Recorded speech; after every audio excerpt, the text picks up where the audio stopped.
Le 16 juillet 1942 au matin, débute la plus grande arrestation de juifs réalisée en France pendant la Seconde Guerre mondiale.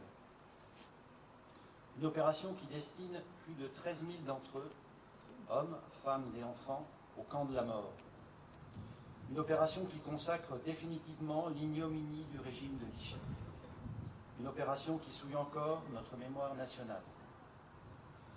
En ces jours suffocants d'un été parisien, 9000 policiers et gendarmes ont pour mission d'arrêter, acheminer et parquer une population hagarde et terrorisée, qu'une lueur d'espoir sciemment entretenue par les autorités conduit à emprunter le chemin de l'anéantissement.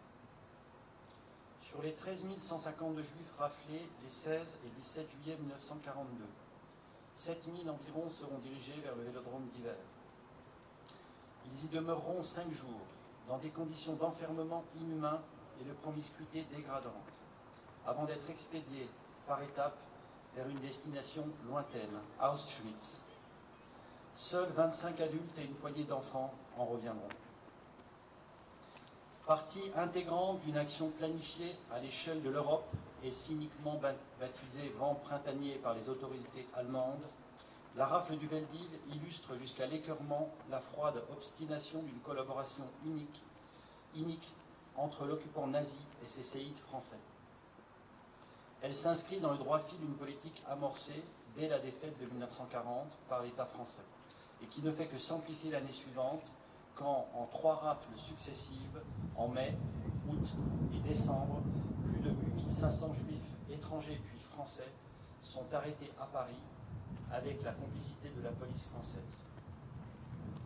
Enfermés dans des camps comme ceux de Drancy, de Compiègne ou encore de Beaune-la-Rolande et de Pithiviers, ils sont ensuite déportés dans ce que la propagande désigne pudiquement sous le vocable trompeur de camp de travail. Entre 1941 et 1944, près de 76 000 juifs de France sont ainsi voués à l'extermination. La seule année 1942 voit la déportation de 42 000 d'entre eux. La rafle du Veldiv compte pour plus d'un 5e dans ce macabre bilan. En cette journée du souvenir, nos pensées vont aux victimes du convoi numéro 6, parti ce même juillet 1942 vers Auschwitz, afin de faire de la place, dans les camps du Loiret, aux personnes arrêtées lors de la rafle du Veldiv. Elles vont également aux autres peuples qui furent les victimes d'un ostracisme d'État. Ainsi des Tziganes, dont plusieurs milliers furent, en France même, regroupés dans des camps et soumis dans une indifférence quasi générale à des conditions de vie déplorables. Beaucoup d'entre eux, hommes, femmes, vieillards et enfants, n'en revinrent pas. En ce lieu même où des milliers d'innocents subirent, il y a de cela 69 ans, la férule d'un État indigne, complice d'une barbarie institutionnelle, l'imagination peine à concevoir la réalité d'un tel cauchemar. Mais souvenons-nous aussi que lors de ce même été 1942, et peut-être à cause de l'effroi provoqué par cette tragédie, s'amorce un mouvement irréversible d'interrogation, de défiance, puis de condamnation de la politique conduite par l'État français.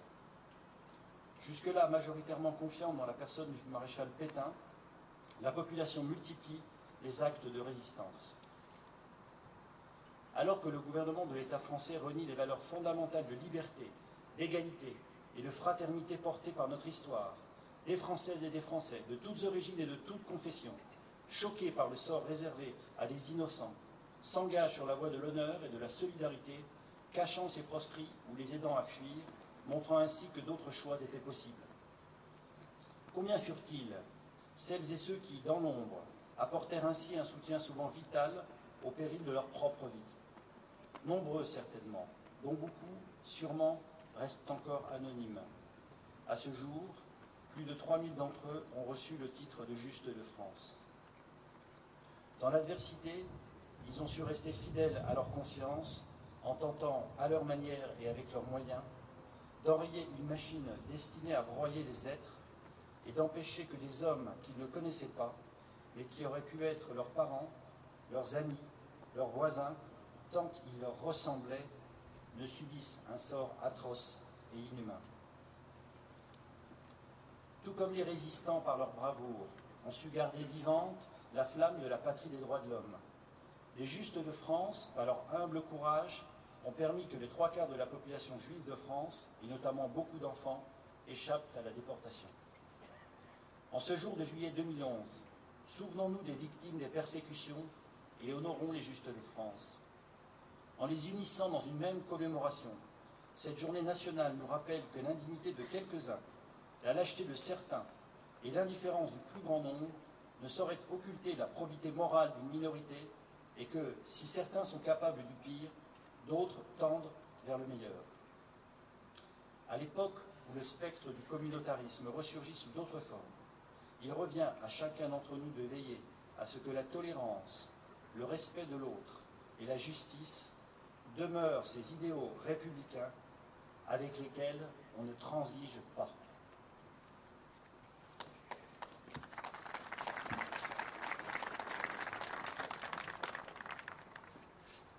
Monsieur le préfet, les autorités vont maintenant remercier les porte-drapeaux et le quintet de saxophone et les personnes présentes.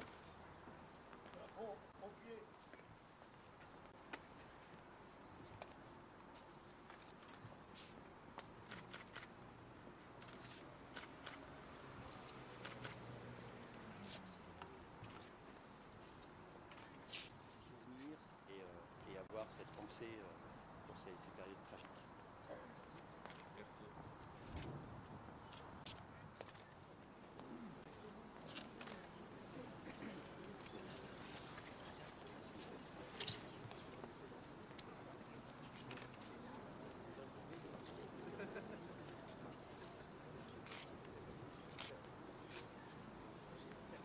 La cérémonie est maintenant terminée. Je vous remercie d'y avoir participé.